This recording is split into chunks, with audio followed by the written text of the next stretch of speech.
Well, hi guys. How do you like my new way of talking to you? We're going to do a little review. I just want to get you used to using this wonderful new tool I found. New year, new stuff. So let's talk about our lesson before we left for our break. We did simplifying radicals. That was lesson 6 in unit 4. I know many of you have not done the lesson in Fisher yet. So let's do a real quick review and then we'll move on to lesson 7 in class.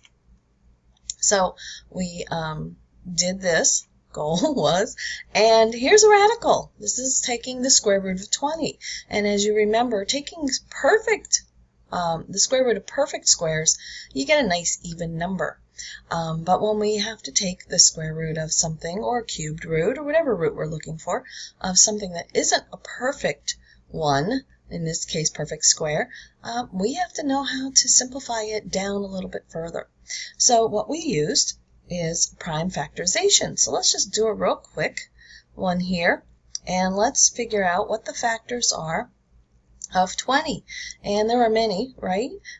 2 times 10, 4 times 5, 1 times 20 doesn't count, just reminding you. All right, so let's go with 2 times 10.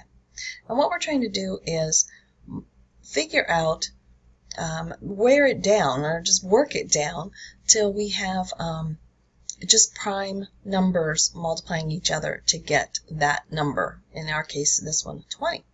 So 2 times 10, 2 is prime, so I'm going to underline it. It's just my way of doing it. You can circle it or whatever. But we know 10 has some more factors, so let's just break that one out. And the only factors of 10 are 2 and 10. I mean 2 and 5, sorry. 2 and 5. There we go.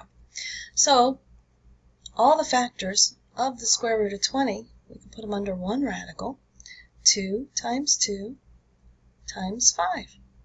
Now what we're looking for is groups of 2 of a kind. Okay, and I have one set of 2 of a kind here. We have 2 2's. And what happens here is we're taking the square root of 2 times 2, or the square root of 2 squared. You can think of this as 2 squared. Okay, we're taking it 2 squared times 5. We can separate them, if that helps you to understand it better, under 2 different radical signs. 2 squared under one radical, 5 under a different one. Now notice I'm taking the square root of a squared number. We then can just write it, the 2. Okay, take that base out from under the radical, and you have 2 times the square root of 5, or 2 square roots of 5. Very simple one. Let's look at the next one I have for you. As a review, we did this in class. Now, I'm going to show you 2 ways of thinking of this. The first one I'm going to do is completely prime factorization, okay? So if we look at this square root of 180, we're thinking of a 2 factors, and I see right away 18 times 10, right? 18 times 10. You could have also done 9 times 20. There's a whole lot, okay? It doesn't matter which 2 you pick. You're not wrong as long as they are 2 factors of 180. And then continue to factor it down correctly. As long as you do it correctly, you'll end up with the same answer I get. We'll all end up with the same answer, the correct answer. However, we can all do it different ways. So looking at 18, that factors down. Let's see, we can do 2 times 9. We could have done 3 times 6. It doesn't matter. Notice we have a 2 now. That is a prime number. And 9, the factors of 9 are 3 and 3. And those are prime. Now we can do the same thing to the 10, and I'm moving it over a little because I don't want it to bump into anything. The factors of 10 are 2 and 5. Now, everything we have, we've worked it down to primes. Okay? Let me write this under a radical sign. And what I like to do is I like to put them in numerical order so that I end up grouping the like numbers together. Okay, so I've got 2 2's, 2 3's, and a 5. And again, if you look here, this is what we're looking for right here, the index. It has nothing. That means we're taking the square root. So we're looking for 2's of a kind. So here we go. There's a 2 of a kind, and there's a 2 of a kind.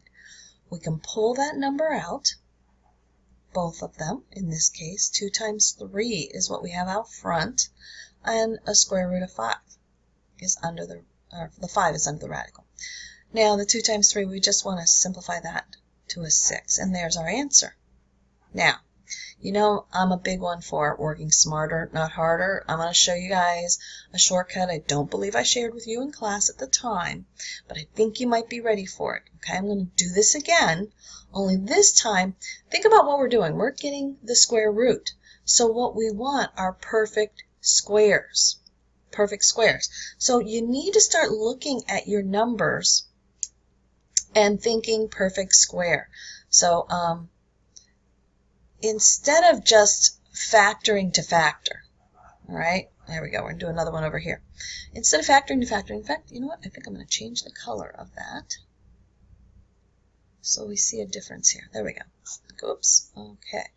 Now, think of what kind of perfect squares do we have in that. Now, when you look at 180, that might not be as obvious really quick as like the biggest perfect square, but I see in 180, I see 9, don't you? I see the 9, and 9 is a perfect square. You need to have your perfect squares, the first, I don't know, 10 or 12 of them memorized, so you start seeing them places like this. It'll save you so much time. So 9 times 20, all right? We know that 9 is a perfect square. I'm going to stop there. Instead of factoring it to the primes, I'm going to factor till I find a perfect square. So I've got a perfect square there. Let's take a look at 20. If you think about the number 20, 4 times 5, right? Well, yeah, 2 times 10, but there's no perfect square there. But 4 is a perfect square. So if you want to save yourself time, okay, you can do it this way. So now what I have under here is I've got a 4, I've got a 5, and I've got a 9. Now, knowing that the square root of 4 is 2, I can put that out front. The square root of 9 is 3, put that out front. And the square root of 5 is just going to be square root of 5. Now I can simplify that to the exact same answer I got off there on the right in red, 6 square roots of 5. And I think, as you can see by the 2 different colors, the yellow is a little less work. It's a little more brain work, a little less hard work, a little smarter. I'm trying to think smarter. So here's one for you. I want you to work on that one. Simplify the square root of 60 and choose your answer. Now let's talk about cubed roots. This time we're looking for numbers that, groups of 3 of a kind, okay? So again, we're going to do it starting just regular prime factorization. And since that's an even number, we know it'll be divided by 2. So 2 goes into 5 2 times with 1 left over, so 2 times 27. Okay?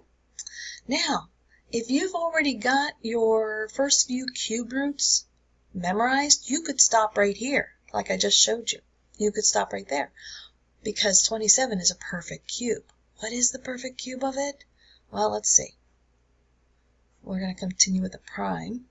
Okay, 3 times 9 gives us 27, and then of course 3 times 3 gives us 9. So there's our prime factorization, and we can write that under our radical.